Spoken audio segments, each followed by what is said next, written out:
कोविड-19 की नई लहर हर दिन संक्रमण के मामलों और मौतों का नया रिकॉर्ड बना रही है। मामले बढ़ते जा रहे हैं और पीक आता फिलहाल नहीं दिख रहा। 28 अप्रैल को देश में 3,79,000 नए मामले दर्ज किए गए। कोरोना की टेस्टिंग जितनी बढ़ रही है, नए मामले भी उतनी ही तेजी से बढ़ रहे हैं, लेकिन साथ ही पॉजिटिविटी रेट भी बढ़ रहा है। 28 अप्रैल को खत्म हुए हफ्ते में भारत में हर दिन करीब 3,49,000 संक्रमण के नए मामले दर्ज किए गए। इस हिसाब से देश का पॉजिटिविटी रेट 20.8% रहा।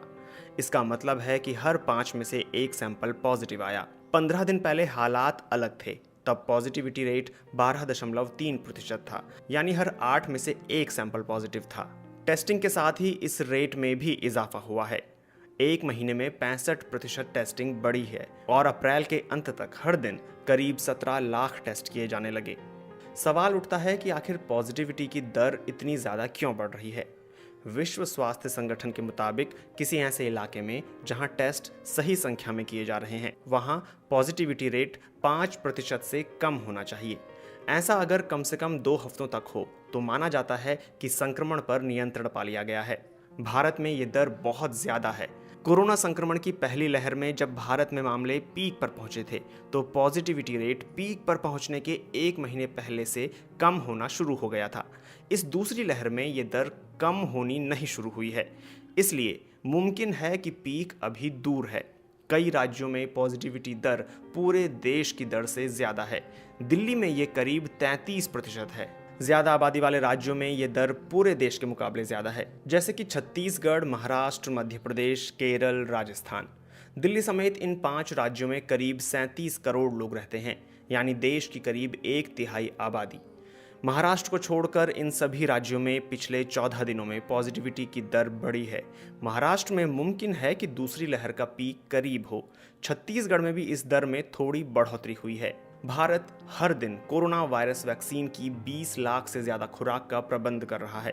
आवर वर्ल्ड इन डेटा नाम की वेबसाइट के मुताबिक 28 अप्रैल तक 14 करोड़ से ज्यादा टीके दिए जा चुके थे।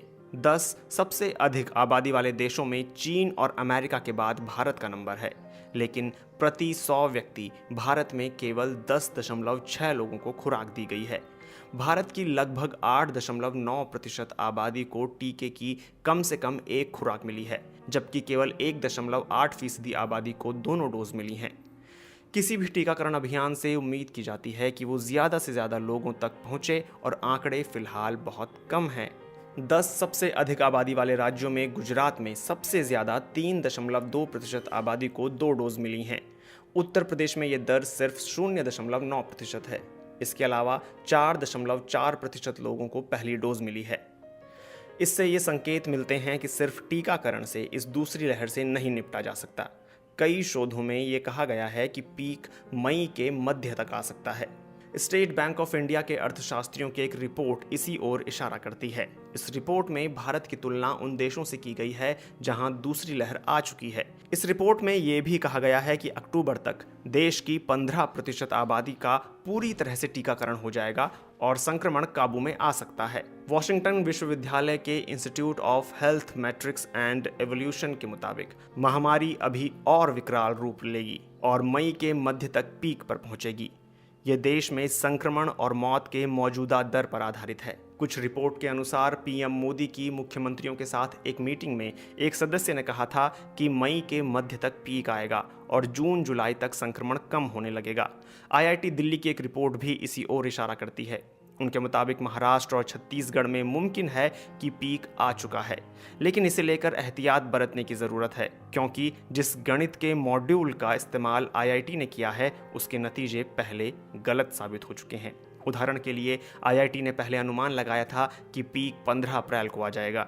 एक रिपोर्ट के मुताबिक यहाँ के प्रोफेसर मनिंदर अग्रवाल ने कहा, इस मॉड्यूल में कई पैरामीटर बदल रहे हैं, इसलिए बिल्कुल सटीक अंदाज़ा लगा पाना मुश्किल है।